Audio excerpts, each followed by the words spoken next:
Hey, You have a Olivia, seat at the table, right? we're doing a quick mic check. Yeah. Can you hear us okay? You're on the board. Yeah. Yep, I can hear you good. Okay, are you gonna be sharing the PDF today, or do you want me to do that from the site? Yeah, I'm already sharing it, but I mean, if you can, that would certainly make things easier.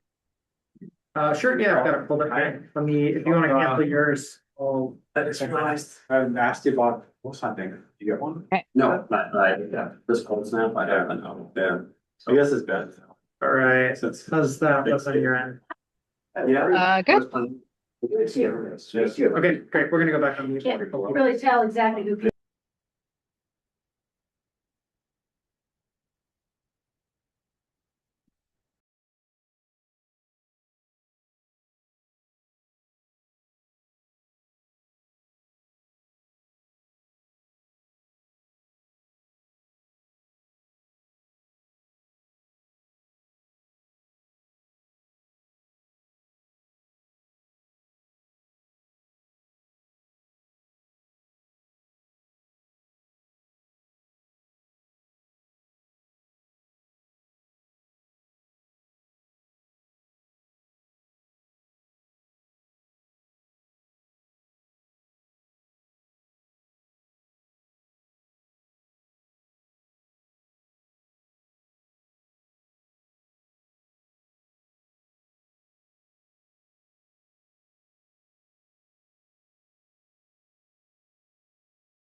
Yeah, the Wednesday market. Should be.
Yeah. Read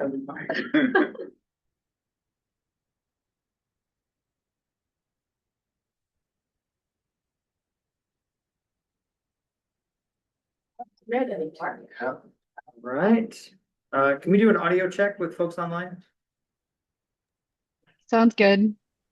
Okay, perfect. Sorry, we had to reset the owl here. And we'll bring the thing back up. All right, Mayor Hopkins, you should be good to go.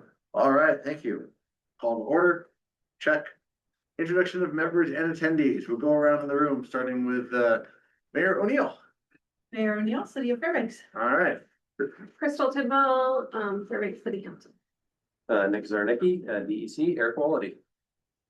Corey Grugliano, Fast Plan. Grier Hopkins, Mayor of Fairbanks North Star Borough. Jackson Fox, Fast Plan. Scott Kress, Banks North Star Borough, Wisconsin. Larry Church, Mayor of the City of North Polk. Lauren Little, DOT and BF. Deborah Todd, Fast Planning. All right. And I signed it. Fantastic. Now let's go through with guests real fast. We'll start over here. Don Galligan with the borough. Thanks, Don. Brett Nelson, DOT. Thanks, Brett. And online, who do we have online today? Olivia Lunsford, Fast Planning. Thank you, Olivia. Laura Melissa Ashe, Kell. staff to Go for it, Laura. Laura Ashe, staff to Senator Jesse Bjorkman in the Senate Transportation Committee. All right, welcome back to session, Laura. Good to hear from you. Melissa Kellner, Community Planning, sitting in for Kellen. All right, thanks, Melissa. All right, do we have anybody else or is that it? Oh, I unplugged your screen, sorry. Alright. We've got Emily Haynes. Yep, Emily Haynes with Federal Highway Administration, Alaska Division. All right, Randy Warden. It's on mute. James Marks.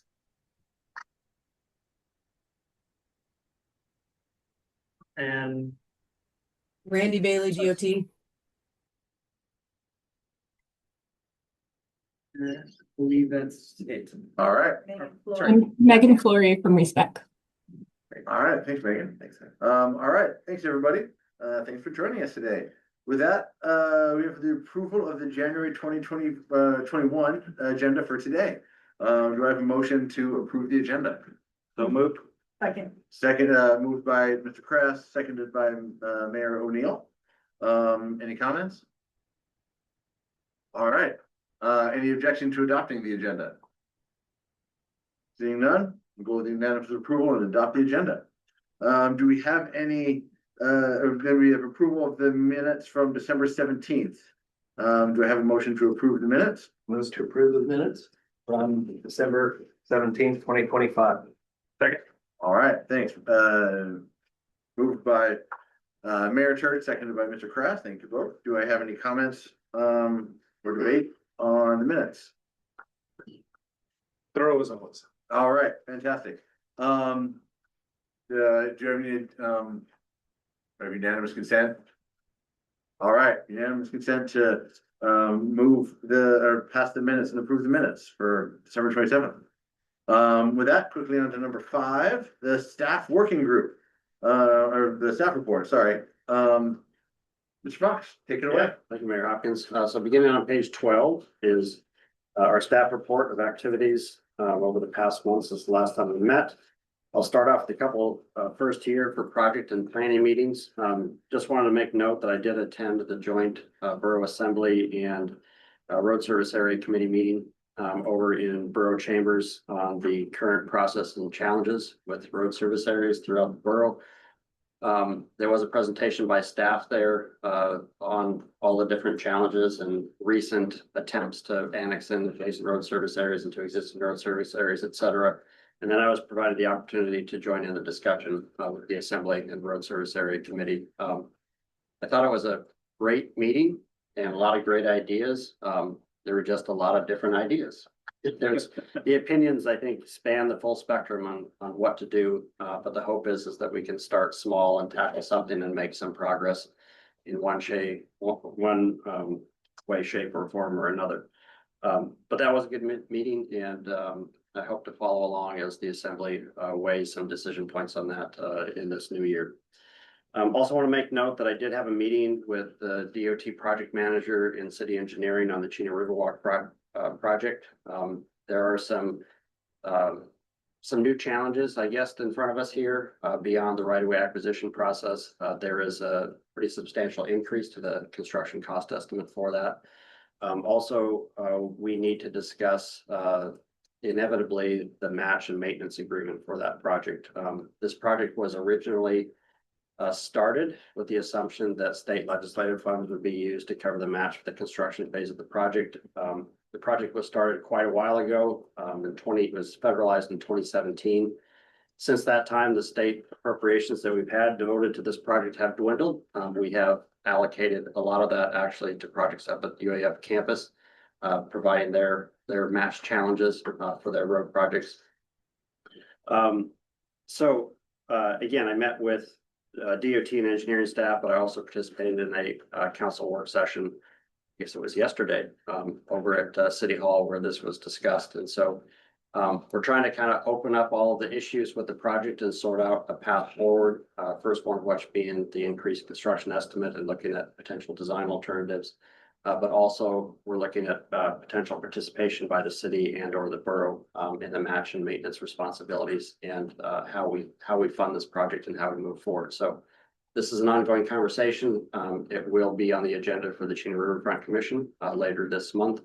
And I am going to have it as a dedicated agenda item for the technical committee and policy board at our February meetings. And so that we can all have these conversations here as well. So everybody's eyes are open as to what our options are moving forward, and we can get some decisions out of this policy board, this project. Okay, next page 13, underneath organization, a lot of things happening here. Our independent CPA audit is wrapping up with Alliance CPAs, and we do expect a presentation of our financial statements and our draft tax return at your February meetings. We've also, last month we had renewed our state of Alaska business license. This month we renewed our city of Fairbanks business license. We have opened up our account with KeyBank for the Alaska Municipal League Investment Pool investment. And we have completed the fund transfer from Mount McKinley over to KeyBank for that. So the transfer was completed on January 16th in the amount of $800,000. And we did send out our invoices for annual dues payment out to each of the 4 member agencies of Fast Planning. We have received payments from both the state of Alaska and the Fairbanks North Star Borough. So we're still waiting on payments from the two cities. But it's just, 2 weeks past since when those invoices were sent out. So I'm no concerns there, but we have received 2 of the 4 checks to date.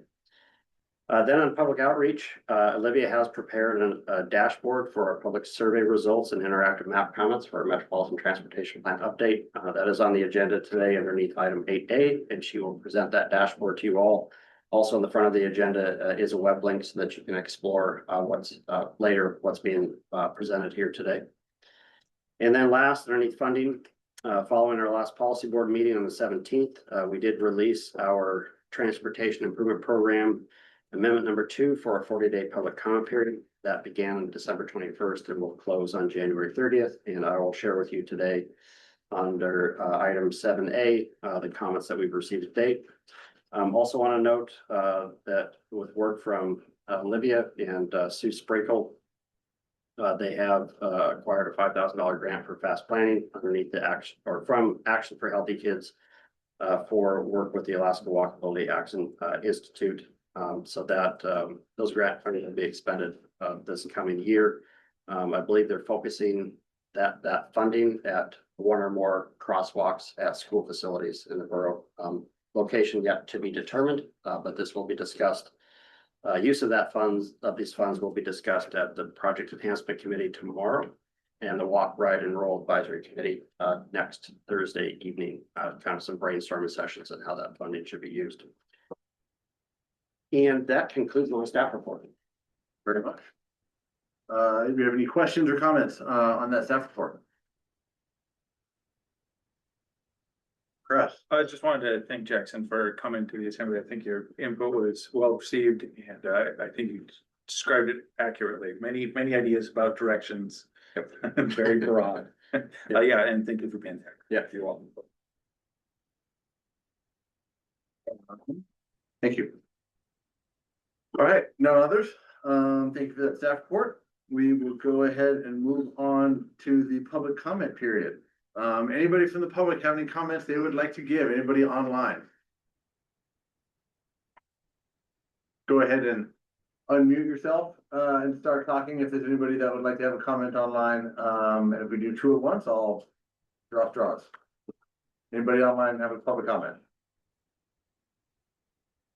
Nope. All right, we're good there. Thank you. I'm going to go ahead and close public comment. Thank you very much for that. We are expecting a pretty fast meeting today. Not a lot. I figured we didn't need to add things to the next month's agenda and we can handle the things now. So with that, we'll move on to number 7, old business. The federal fiscal year 23-27 to 27 transportation improvement program, amendment number 2, page 14 and 20 in your binder. And this is an action item for review of comments received by the date. Mr. Fox, would you like to brief us on old business number 7? Yes, thank you, Mayor Hopkins. So as I stated in my staff report, our amendment number 2 is out for public comment. That began on December 21st and will end on January 30th. So the end of this month on a Friday. Again, the comment period was extended from our normal 30 days out to 40 days in consideration of the Christmas and New Year's holiday that were mixed there. Following the close of this comment period, we intend to resolve all the comments and bring this amendment back forward through the technical committee policy board for official approval at your February meetings. Pages 15 through 19 in the packet is just the pages of the amendment and summary of changes that shows you what we had released for public comment related to significant funding increases for the fast improvement program, the fast ADA improvement program, Old Steve's reconstruction, the Parks Highway Sheep Creek Extension intersection, and our Metropolitan Planning Organization revenue sub allocations, which was updated to include carryover funds from previous years that were not expended. But on page 20 shows you the comments that we received to date. We have not received any traditional public comments yet on this. All we have received to date is 5 additional requests for additional funding from project managers at DOT for various projects.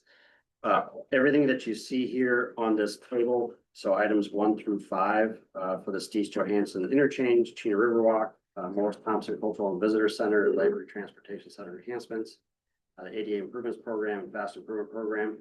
All of these are what we categorize as minor funding changes. So they don't meet the threshold of actually triggering an amendment to our funding plan. They do qualify for an administrative modification. And so based on that, we will accept these changes into the amendment. But then the policy board will specifically approve this round of changes at your meeting in February as part of the amendment. So none of these trigger us to say restart the public comment period. They're since they're minor funding changes. So we'll keep tabs on this. Olivia will continue to push on social media and other avenues to try to get public comment, but So far, nothing in our amendment appears to be controversial in any way, shape, or form. Question, so, you know, the response on these is provided the funding increase qualifies under the threshold for an administrative modification and.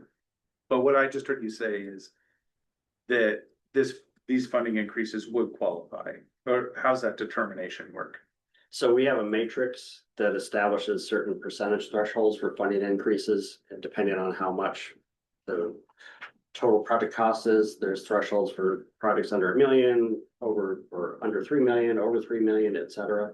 And those range from 10 to 30%. We have kind of a very detailed matrix, but administrative modifications are for minor funding changes, and those documents do not have to be released for public comment. They just need to go through our technical committee and be approved by our. So all of these minor funding changes qualify under that threshold on the matrix that we provided. So they, again, none of these funding changes trigger the need for us to restart our public comment period for the amendment, or say, well, not at this time, we'll capture that change in the next amendment that we release for public comment. Does that answer your question? Or was it very long? It does. I think the delta there is, I'm reading it, so I can read this as the response is this funding increase does qualify under the threshold for. Yes. And so we will make all of those changes. Yes. That's what I'm saying in the comment response. Thanks. Any other questions? What would these increases be for? Like the Steve Johansson one, why do we need to increase by 750,000 and what would that 750 cover? So for Yeah, Steve no, Johansson, that is additional design funding. Okay. So that project design can continue to advance. Okay. What about the 72,000 additional for the Chena River Walk? Same. That's based on the price tag of the property acquisition that has been negotiated with the railroad, and it's been in an open public meeting packet for their real estate. Okay. Meeting that they just held last week. So that shores us up. I programmed 800,000 thinking it'd be in the ballpark, maybe a little low, maybe too high. I have a final adjustment here, an additional 72,000. And this is just programming money. This additional money of the project, we're not actually obligated or spending it yet. That is still a future decision by the policy board next month. The other ones are explained. And Mayor Hopkins, I can just speak in broad terms, these projects go through various levels of estimate thresholds, right? You start with a planning level estimate where you're not entirely sure what you're doing, but you get system averages. And that's sort of the baseline of what gets programmed into those initial tips. And then you get into the project and Cease Johansson, for example, was started back in 2016, 2018, something like that, it's been on the books for a long time and it's evolved over the years. And so, we're reviewing these estimates at various milestones, sharpening pencil, and that's what drives these sort of smaller increases of like, we thought we needed this much extra, but it turns out, we've got consult fee estimates. It's really going to be, we need another $750,000 to get all the way through final certification and get to construction.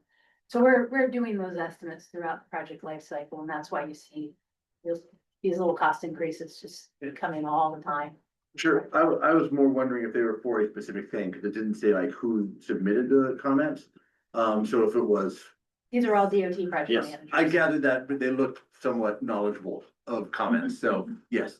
But like, was it gonna be for a specific thing and it was for the design phase or the purchase phase? And that all makes sense. I was wondering if it was just for like lighting in the culvert or whatever it would be, so. All right. Okay, we reviewed those comments, and I'm guessing we'll have more in the February meeting as well. Next up is number 8, new business, the Metropolitan Transportation Plan update, more public survey results and next steps. Let's go check out the survey results and the interactive map comments. Yeah, and I'll turn it over to Olivia, and then after you wrap up, Olivia, I'll provide an update on the schedule. Okay, sure. You guys see my screen? Yes? Yes, Okay. okay, now we got the pie chart, CA screen. yeah. The long range plan of the pie chart. Okay, you see that page. Okay, great. Okay, so I put together a story map collection with some dashboards for just communicating the data that we managed to collect through the MTP outreach efforts. And again, this is the data that we were seeking from members of the public to help preface what we're going to be investigating further and what we're going to be planning for in our long range plan. So before we dive into the comment map, and of course, the most fun piece, that ugliest roads question, we'll go into the survey results. And this is very similar to the dashboard that I created for the bike lane setting and striping pilot program in that it's very dynamic and you can click on one particular data point and see how it relates to all of these other data points. So I really like it because we can, let's say, filter the data by age group, or you can see, okay, if there's one thing that you would change to make transportation better, the majority of people said add more sidewalks and shared use paths. You can see how that relates to the data here.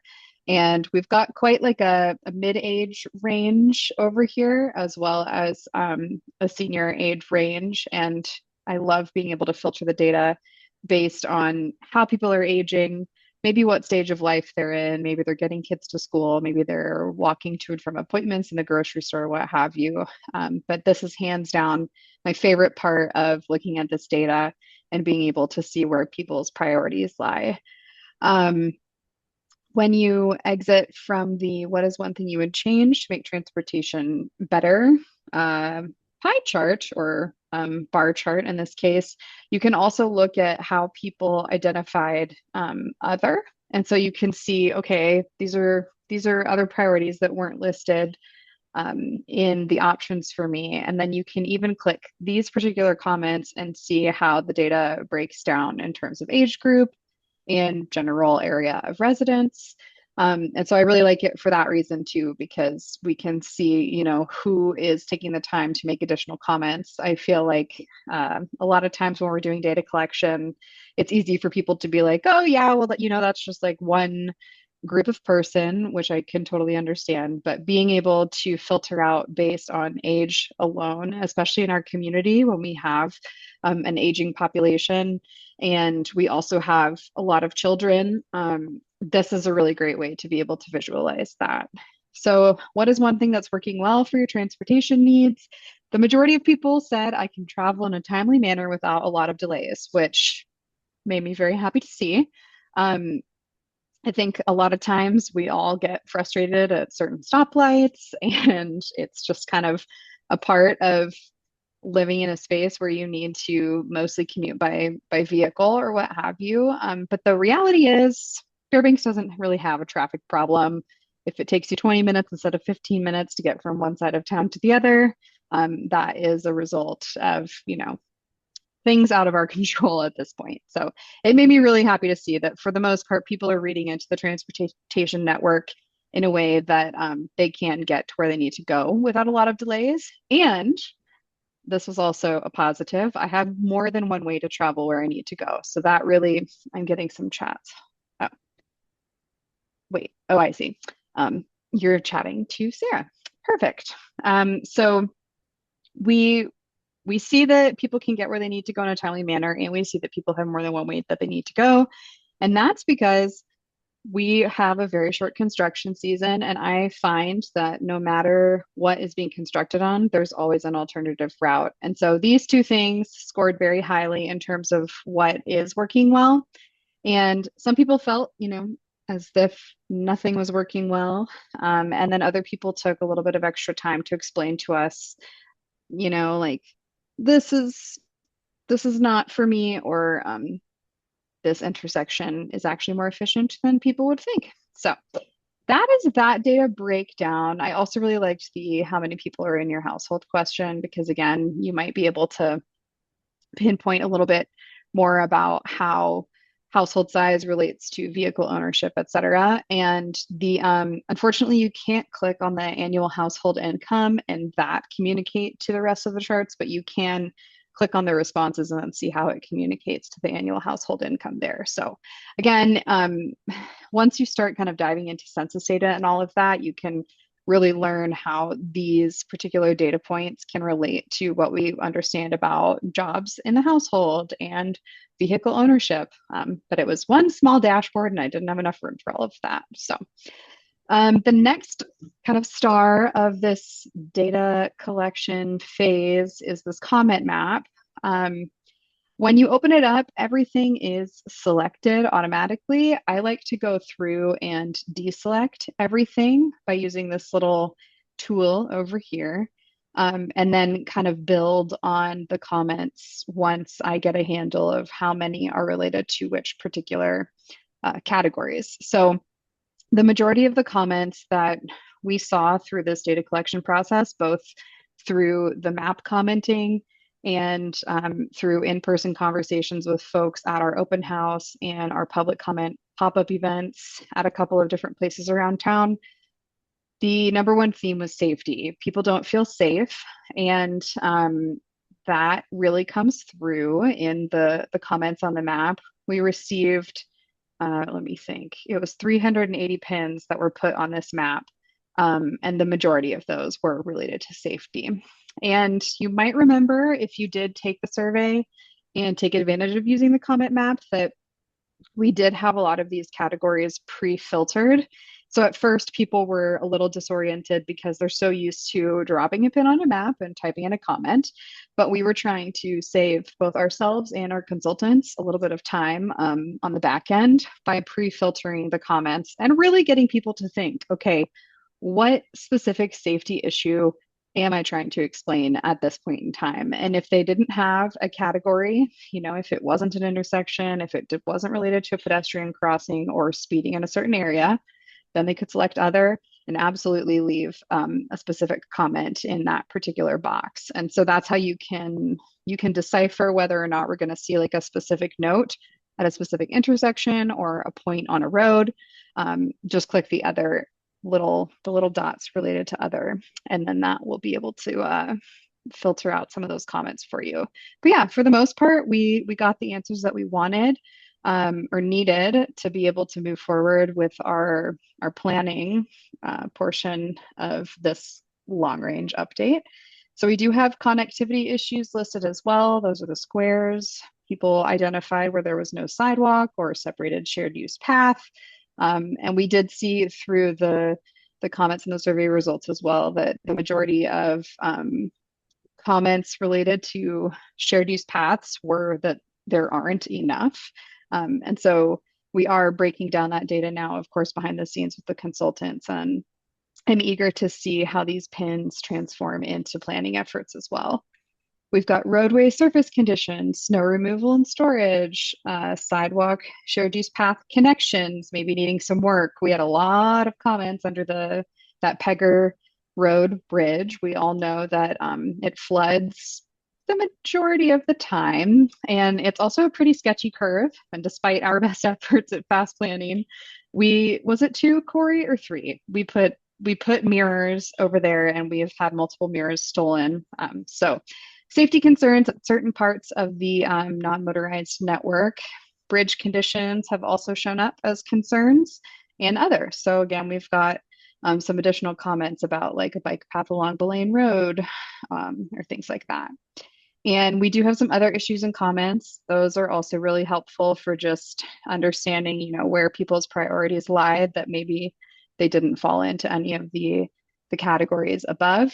And then just recently, I was able to import the concerns reported data from the state of Alaska's map. They've got this statewide map. It's super awesome. People can go in, and it's sort of like a survey and just a concerns reported form all at one time. So people can kind of answer based on their mode of travel. And so now we have this data overlaid with the rest of the data that we collected just locally. So this is really great. I mean, because the concerns reported data for the state, of course, spans the entire state. But being able to even just visually here, you can see like there are clusters of those green circles in areas where locals identified areas of concern before or after seeing that map. So this is a really, really useful tool just in terms of identifying where people are feeling safe or unsafe, and again, where the priorities lie in terms of planning. And then, last but not least, we've got our ugliest roads dashboard. If you remember, the question we asked at the beginning of the survey was what is the ugliest road in the Fairbanks area? And really what amazed me by asking this question for people was number one, total icebreaker. 100% of our survey respondents answered the question, which also very rarely happens unless you make them all required.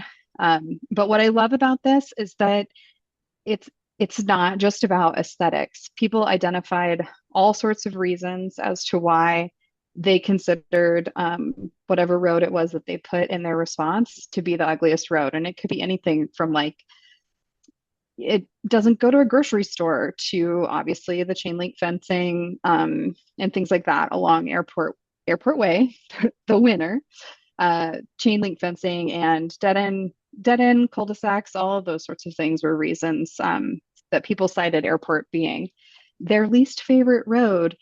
So you can go through here and you can enter the road names into this little search bar, and then you are more than welcome to read through all of the comments about each of these roadways.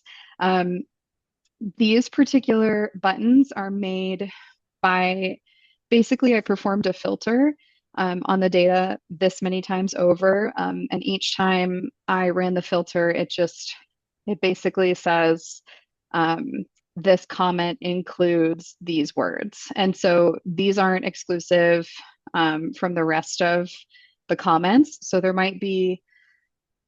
there are lots of comments where people actually name multiple roads, is what I'm trying to say. So you'll be able to see that just by scrolling through the comments. I mean, right here we have Pegger and Airport Way. So some of these data points are from single comments. So it's just important to keep that in mind because yeah, once you start adding them all up, it's like, wait, what? We did have some honorable mentions, Bradway Road, PD Road, and of course, GARS, even though GARS itself isn't one road. Multiple people identify that intersection as being a bit of a sore spot. And then the other thing that I loved about this little exercise was that so many people were like, this is a funny way to start up a survey. But I guess if I had to pick one and then wound up listing off multiple roadways. So it answered a lot of questions for us in terms of how people who aren't in the transportation planning space are viewing and evaluating roads. And it's given us a really great sort of foundation to build the rest of this plan on, because we are wanting this plan to be comfort focused in terms of modes of travel. And so realizing, where people find comfort or discomfort in the roadway and in potentially shared use spaces has been really helpful just right off the bat. So that is kind of the overview. I'm happy to answer any questions. You can also click through this dashboard just by going to our website, fastmoney.us/MTP. Super simple.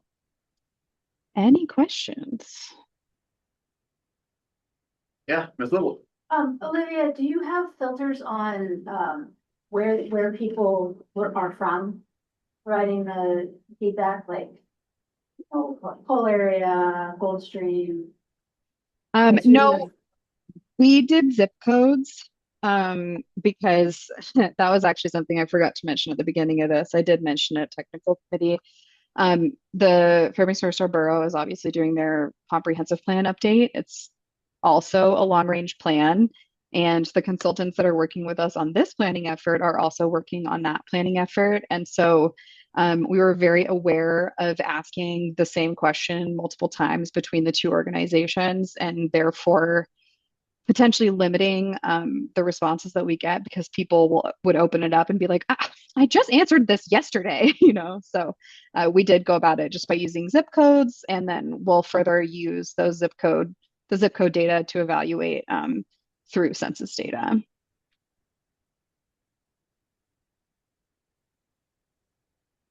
Any other questions for Ms. Lunsford? Yeah. Just one other quick one. Were we ever able to get a public meeting set up in North Pole? No, we weren't. I emailed, I think it was 2 different places multiple times. So I decided that for the next round of outreach. I'm going to walk into Three Bears with Mayor Turch by my side and see if I can't figure out how to get a table set up out there. But yeah, just despite my best efforts, I promise I was not able to coordinate a pop-up out there, but I am ready and willing. And we can once we're doing the open houses for explaining like what the plan is and here it is and why it's here and where we need your comments. We'll definitely be doing one of those out at the North Pole Library for sure. Great, thank you. Mayor O'Neill. Not a question, but just a compliment. This was really great. It's easy to digest that information. It's interesting. And hopefully the public will be able to work at it too. And it's a helpful tool for the planning. So great job, Olivia. Yeah, thank you, Olivia. Are you able to email it to us at the policy committee just to make sure we have it in front of us to remember? Yep, I can do it right now. That'd be fantastic. Thank you. And another question, when you zoomed out on the comment map, it includes the Dalton Highway. Are we able to look at those comments also? Or Yeah, just those you know.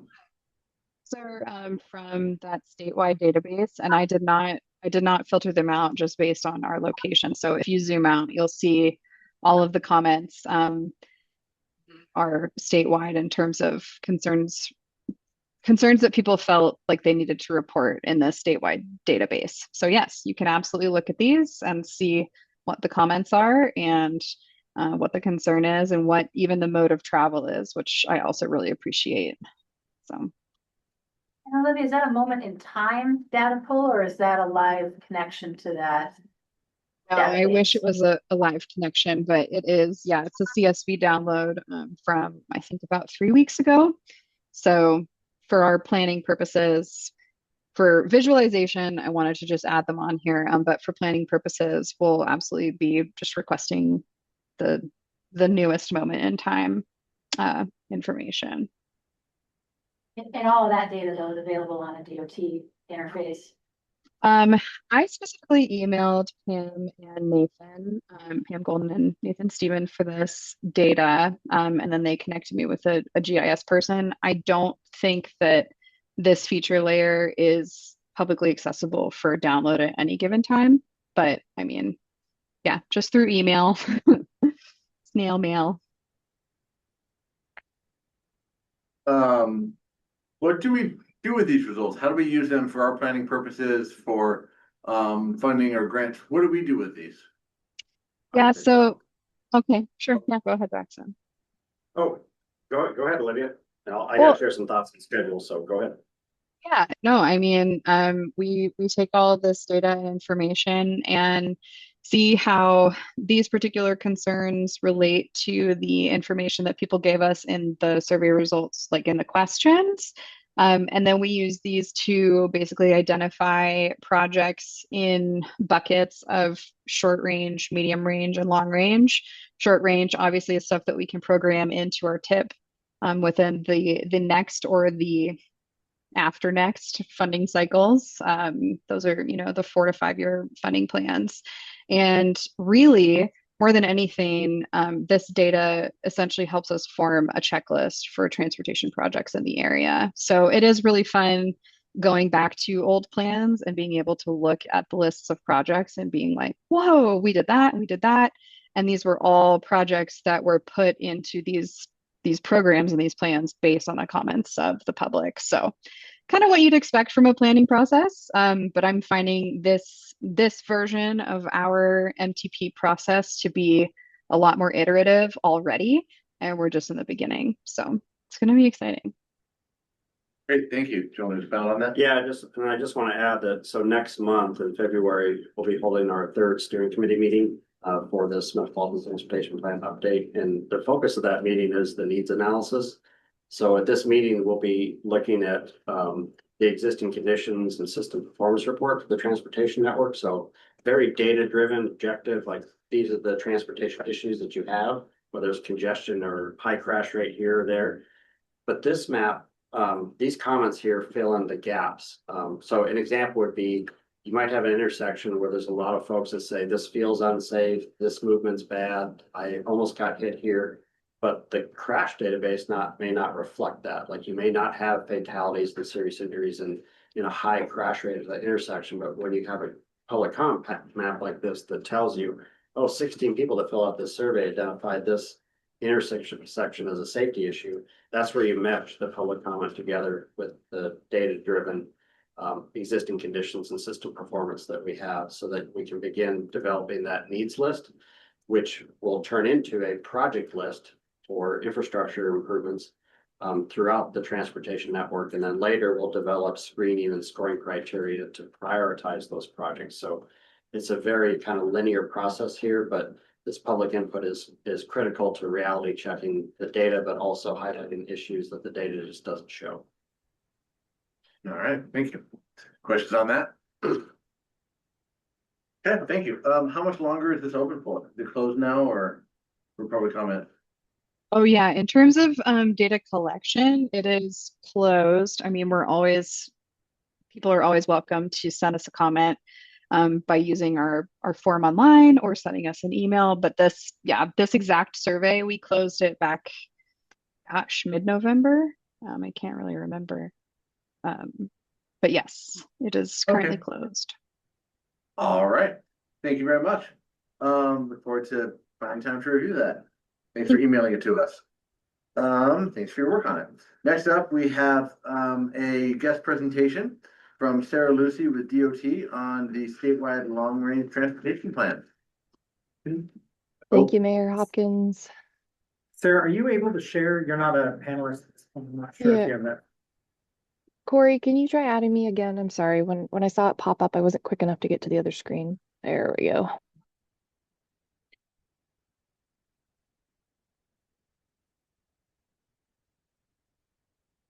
You should be able to share now. Wonderful. Okay, now we're in business here. And I do have my presentation up. So thank you for being patient with me here. Okay. And as always, the translation between Zoom and Teams.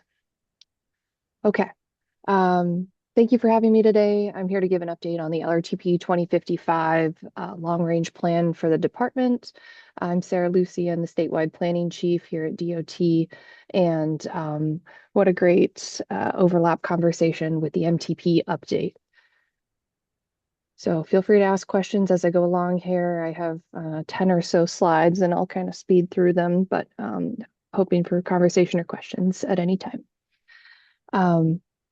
The MTP differs from the LRTP in one main way. The LRTP is really our policy plan for the department. And so it doesn't pull together this needs list or this transportation list that the MTP will. But the LRTP sets the stage for some foundational alignment of resources in our transportation system and helps us make those tough choices on preserving, building, and connecting communities. But it sits as our umbrella plan for our modal statewide plans, AMHS, our active transportation plan, a corridor plan, which is on our future list to create. And then this sets the stage for our area and regional plans. And those area and regional plans will specifically study parts and pieces of the state. And we've got 6 regional plans right now. And those produce a list of vetted transportation needs in a particular region of the state. So I did a presentation for you a couple months back on the Interior Alaska Transportation Plan, which we published last year. So that came up with that vetted list of needs. But for our LRTP plan, we really pull back and do the 30,000-foot view and focus on the policies for our transportation system. So we kicked off the LRTP in August, and we've been seeking user stories. Commissioner Anderson really wanted to focus on Alaskans telling the story in the LRTP and through the LRTP to focus on our vision, goals, and objectives by using these user stories as comments. So we've had 299 come in so far, so I'll have a QR code up here in a little bit, but feel free to be our 300th user story. And we've started grouping them into themes and categories so we can start talking about how to translate these into vision, goals, and objectives for the LRTP. So similar to the MTP and looking at the draft goals and objectives you have for the MTP so far, safety is the number one. It's the number one mention that's coming through. And these are coming through, again, as user stories, which is a particular format. So as an example, one of the user stories that came through for safety, as someone who regularly drives between Fairbanks and Tok, I want safer passing and travel conditions so that I feel safer driving across them with ongoing traffic. Sorry, oncoming traffic. Bicycle and pedestrian infrastructure was the second most highly mentioned category for the user stories, followed by maintenance and condition of our infrastructure and rural and remote access. So various user stories that have come through so far, and themes that I think you're probably seeing in the MTP as well. Maybe minus the rural and remote access, but connectivity for sure. One thing that we've been trying to use to generate these user stories or comments in general, we provided an online asset map with some bridge and pavement condition where available. And so this is on our website. It's our LRTP 2055 website under the resources tab. Feel free to encourage folks to use this as a good indicator for the area on what assets and infrastructure exist in that region. So you can focus in on boroughs, our DOT regions, or I think you can drill into particular communities. So I'm curious how this overlaps with your data collected in your existing conditions memo so far. So I'll have to dig in soon. Okay, so as we're explaining this to folks that this is a resource that you can use to create your user story, we're also informing them on the format, which is very particular.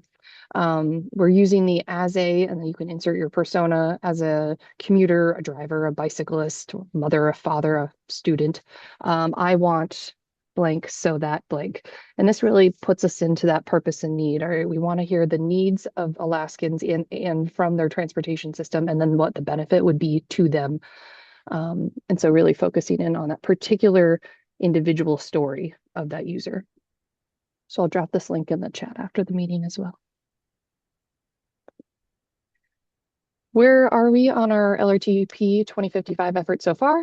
It sounds like we're right behind you in schedule as you've got an existing conditions memo up. Ours is drafted and hoping to post that soon. It also looks like you've got your draft goals and objectives. We're also going to be working towards that in February. So right now we're gearing up to do our very large round of public engagement through focus groups. Using information from those groups, we're going to develop that vision, goals, and objectives with the user stories. But then we're going to move into scenario planning and policy analysis, as well as draft strategies. Meanwhile, all intermixing public and stakeholder review, working with our tribal governments, our partners such as the MPOs, and then hoping to adopt by the end of the calendar year, so December of 26. So it's fast and furious. So next up on our radar, and why I get to come to you at this point, I feel like we finally are at a good milestone to come and talk to you about an update on what the plan is getting at and going towards. Our transportation assessment, which is our existing conditions memo, should be available here shortly. We are doing a final review on our draft right now, and then hoping to have it posted here in the next week or two. And hopefully this looks similar to the MTP one. I know that the MTP will dive in a little bit deeper into the focus of the MPA, while the statewide LRTP will be looking more broadly at assets across the entire state. So more to come on that. That should be posted soon. And then we are going to open up 8 focus group public meetings. Ignore my tentative meeting date. I needed to update the slide. I sent Jackson a slide deck last week, and we have since had to add a couple of weeks more review time into our transportation assessment. It's a very large document. It's up to 200 pages so far, and we're trying to make sure all the T's are crossed and I's are dotted. But meanwhile, we're going to get these focus groups public noticed here shortly for the middle of February. And the goal originally was to do these small stakeholder groups where we get to have some targeted focus conversations with different members of our community and our state and have these in-depth conversations. Well, what it turned into was we couldn't keep our list short enough. We felt like we were missing people. We wanted to invite everybody to everything. And then we just realized that's a public meeting. Let's do public meetings. So here we are with 8 public meetings that are going to have a focused conversation and intent behind each of them. So we can dive into particular modes and topics with some unique nature. So these should be public noticed here soon. And we're asking people to sign up for that public review group in order to get these notices. They'll also be put on the online public notice system and sent out through GovDelivery as well. So if you're signed up for any of the 3 of those, you should get the information about those focus groups. And I hope you will be able to join us for 1 or 2 of them, or all of them if you're able. We're going to keep them short. They're going to be in about an hour. Each one will have a targeted survey attached to it and then questions for engagement during the meeting itself. So we're hoping for some very targeted conversations there. So as part of my conversation with you today, I was hoping we could chat for a few minutes on engagement style and cadence. We've got very similar milestones to the MTP update, and while we're doing this statewide, we want to make sure that we're incorporating updates from the MTP itself. It looks like you've got some good comment data. So I really am going to dig into that later. Olivia, the dashboard looked wonderful. But Mayor Hopkins, Jackson, the rest of the policy board, do you have any particular ways that you would best like to hear about the LRTP and how and when you would like to be engaged with about the LRTP effort? Thoughts on those questions? How would you like to be engaged and when would you like to be engaged? I like this presentation. There's one, I like the presentation. Okay, presentation format, got it. Emails when it's complete, of course, would be great. Yep.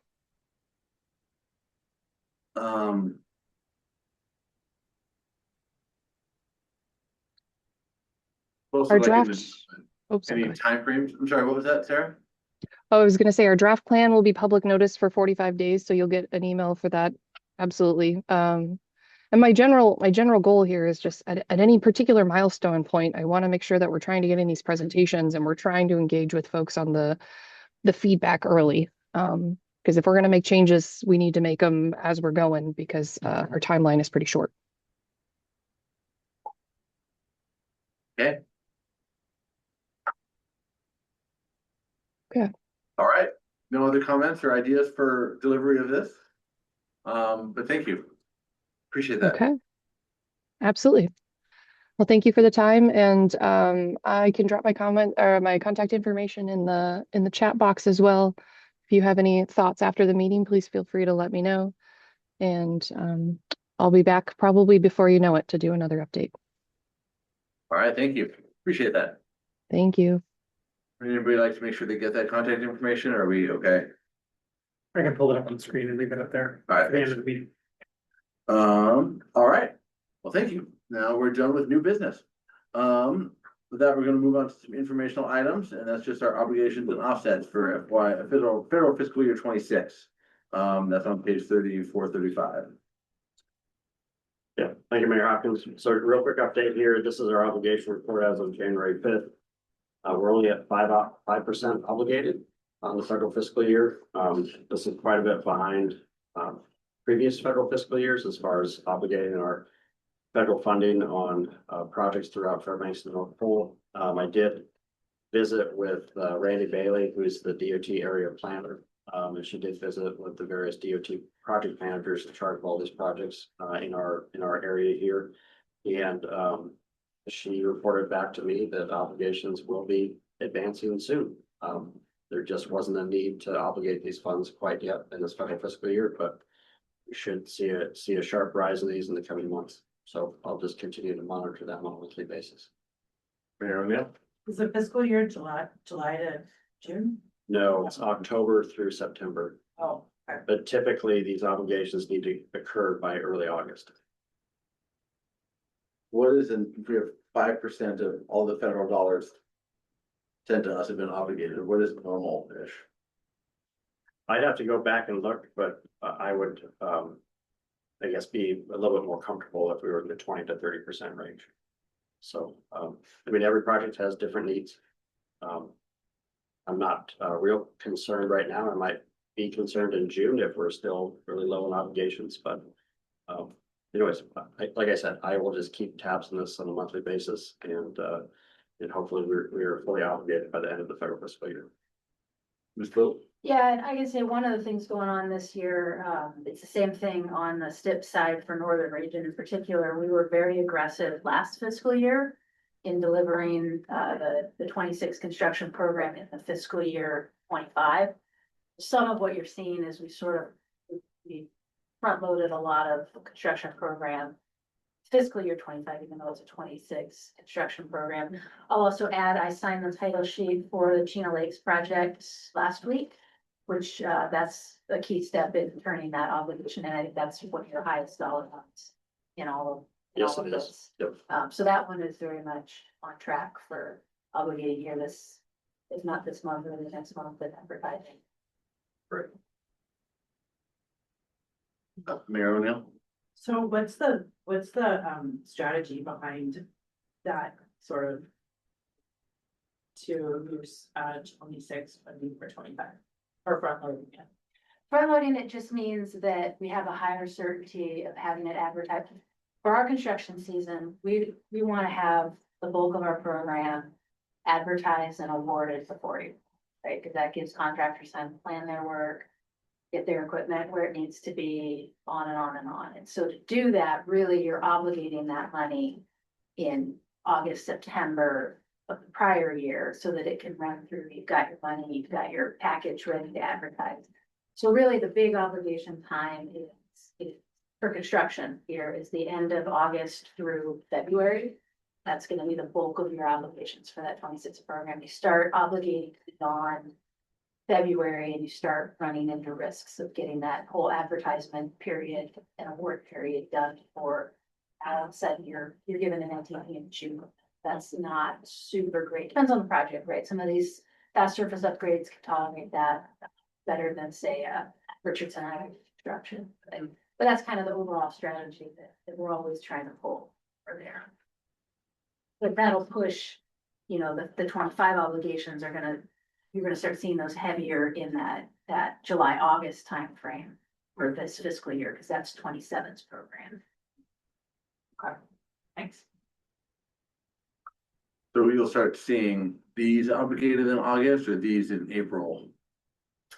I can't speak to all of these. Like I said, Chino Lakes is gonna be any day. I actually signed some PDAs on some of these design increases and so those you'll also start seeing hit here this month or next. But I don't, in terms of construction this year for Fastway, you've got the Chino Lakes, you've got Dochi, and the fast service improvements. That's the bulk of it, right, Jackson, for the CY 26 program? And the ADA improvement program. ADA, Yep. yeah.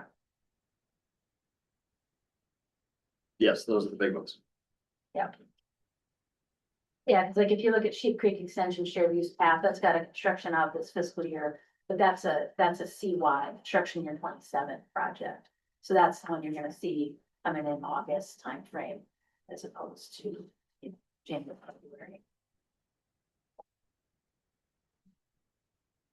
Thank you. Any other questions? Not right now. Okay.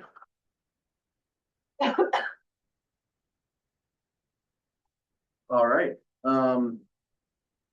Here's our informational items. Number 10, other issues. Anybody else have other issues? Yes.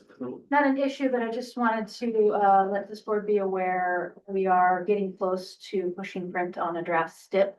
The plan right now is to provide an early copy for, it's like a brief review, technical review to the MPOs as part of the 3C process. That's tentatively scheduled for next week, that we'll have that ready to send out. So I have that on the next agenda. I'm not sure if it's gonna meet agenda, or if the intent is to just work with the executive directors. That's how it historically had gone. We'd sit down with the executive directors and the draft content and just get any feedback there. Timeline wise, it's likely gonna be something through the email chain as opposed to like a sit down and we all talk about it. That would be during the public comment period, have the opportunity to put that on an actual policy agenda. So this is just strictly a technical review, fatal flaw, kind of look at things, make sure our fiscal constraint numbers align, all that fun stuff. And that would be for 27 through 31. That STIP is going to be 26 through 29. Okay. All right. Good to know. All right, now we are on to policy board member comments. We'll start over here. Mr. Kress, you got any comments? I'm good. Good meeting. All right, yeah. Mayor Church.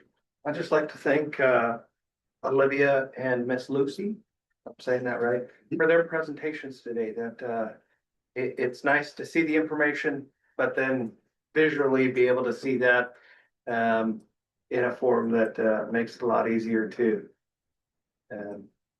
absorb. So thank you for that. Certainly. Ms. Thank Whipple? you.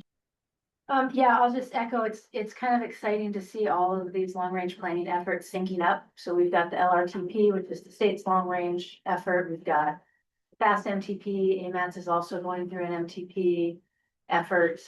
MVP is also working on their first MTP.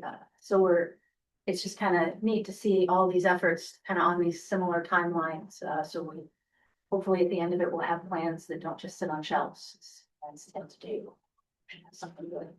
Actionable. So it's exciting. Yeah. Many shelves full of dusty plans, for sure. Now Mayor- there's electrons, right? Yeah. Mayor O'Neill, No comments from me, thanks. Ms. Tidwell, No comments. Mr. Zainicki. It's good to be here in person and Alright. hopefully we'll make some more of these in person during the next year. No other comments. Find excuses to bring you to Fairbanks, for sure. Exactly. I just want to comment also, thanks, Jackson, for coming to the assembly meetings. It's really helpful having your input there. I think it's changed, answered a lot of questions, tampered down the rhetoric, and we've moved forward on some good projects with it. So thank you for that. Following up on the road service area work session that we had, we did have something of an informal meeting with myself and Mr. Kraft, but we're supposed to have some other assembly members there and internal meetings. So we're hoping to move forward with the resolution to add fixing the state situation as a legislative priority, meaning we wouldn't need to have two votes to create a new or add service area, either the new service area or annexing one into another one. That would allow us a clean slate moving forward, with the understanding that we're not going to be impacting any current road service areas that are in place. That FAST study that was done a couple years ago was going to be good food for thought as well. We've got our Joy survey out there for the city and borough, and we've gotten upwards of 2,000 comments so far in just about 4 days. Yeah, so it's been going gangbusters. I have no idea what the results are. Yeah. I have no idea what the results are, everything, but everybody's stopping me and Mayor O'Neill in the street saying, what are we gonna do? Thanks for doing the survey. I did somebody said indoor dog park at the dentist's office today, and another person said a kid's playground. So, definitely a lot of input there, but, looking forward. It's gonna be open for another 6 weeks. If you haven't taken it, please do. Yeah, maybe we'll be doing that more in the future. Now the hard part is doing the thing with it. Yes. Back to Mayor O'Neill. Just a question on our next board meeting. I was just wondering who is all planning on doing that AML capacity of AML? I will be. Yes. No. You? So I had set the meeting for February 25th because of AML Maybe my dates are off. Maybe I'm. I thought it was This the is the fourth. 12th. This is the fourth Thursday. Okay. I pushed the policy board meeting 1 week later in consideration of AML, if you guys know what the AML dates are. That's think correct. it's- Yeah, so that would be right. You're right. It's Okay. because it's a third. Yeah, I was trying to avoid that because this occurs every year to us. Thanks. Yep. All right. No one else is going? That's not fun. I think I might be. Okay. All right, Get her. you go. All right, with that, a motion to adjourn. Move to adjourn. Got a second? Second. All sorts of opposition, so we're good to go. Thank you, everybody. That was O'Neill and. Two quick signatures, rent check, and the minutes we just approved. Where should we meet? Somewhere 4 hours south of here? Yeah. Yeah. Might I suggest Guatemala for anyone who's interested? Absolutely wonderful. I'll see you guys soon. I expect